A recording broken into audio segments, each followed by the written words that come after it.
kenapa sholatnya harus di emperan toko. Kenapa tidak tunggu sampai hotel dulu baru melakukan ibadah sholat. Kenapa tidak numpang di toko orang lain atau tempat orang lain walaupun hanya sekedar numpang sholat. Perjalanan liburan Atta Halilintar ke Cina mendadak menjadi sorotan setelah sebuah video yang ia unggah ramai diperbincangkan netizen yang budiman. Dalam unggahan tersebut, Atta terlihat menunaikan sholat di depan sebuah toko yang masih beroperasi, sementara lalu lalang orang di sekitarnya terus berjalan. Aksi tersebut spontan menarik perhatian publik, bukan hanya warga sekitar, tetapi juga pengguna media sosial yang menyaksikan video itu. Banyak netizen yang berberkati menilai tindakan Atta kurang tepat dilakukan di ruang publik terbuka, terlebih saat sedang bepergian sebagai musafir yang memiliki keringanan dalam beribadah. Kolom komentar pun dipenuhi beragam reaksi bernada kritik dan cibiran.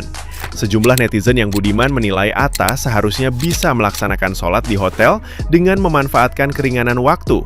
Sementara lainnya mengaku tidak mempermasalahkan ibadahnya, tetapi menyoroti lokasi pelaksanaannya. Tuduhan pencitraan hingga keinginan mencari validasi juga bermunculan.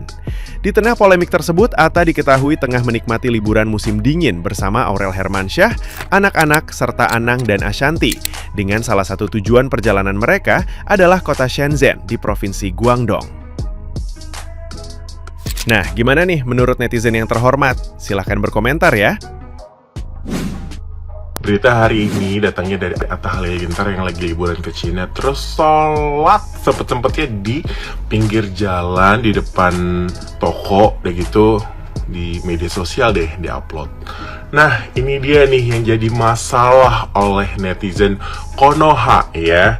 Jadi heboh banget tuh, ada pro dan kontra katanya. Kalau pro-nya adalah ya wajar deh, Atta Halilintar itu kan sholatnya 5 waktu dan tidak bisa ditunda gitu, misalkan seadanya aja, tempatnya di pelataran gitu loh. Terus ada yang kontra juga, kenapa sih mesti menghadap kaca gitu ya di depan toko pula, ngemper segala ya.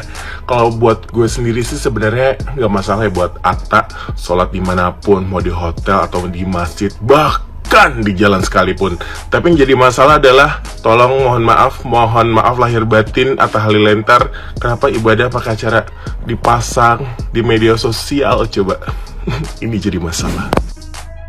Sedang ramai beredar sosok Atta Halilintar yang sholat di emperan toko ketika sedang berlibur. Kejadian tersebut terjadi ketika seorang Atta Halilintar berlibur, kalau gua nggak salah sih di negara Cina gitu ya.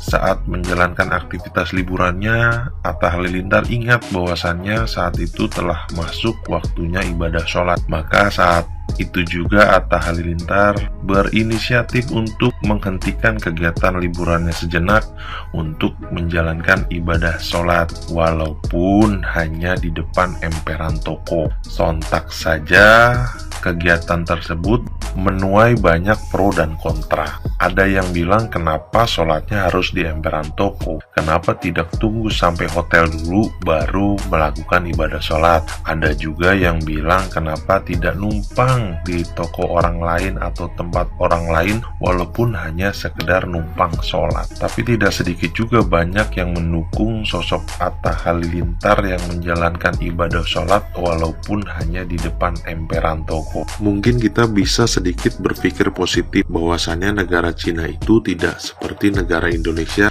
yang mayoritas masyarakat dan warganya itu menganut agama Islam, sehingga lebih mudah untuk menemukan tempat ibadah ketika waktu sholat itu tiba.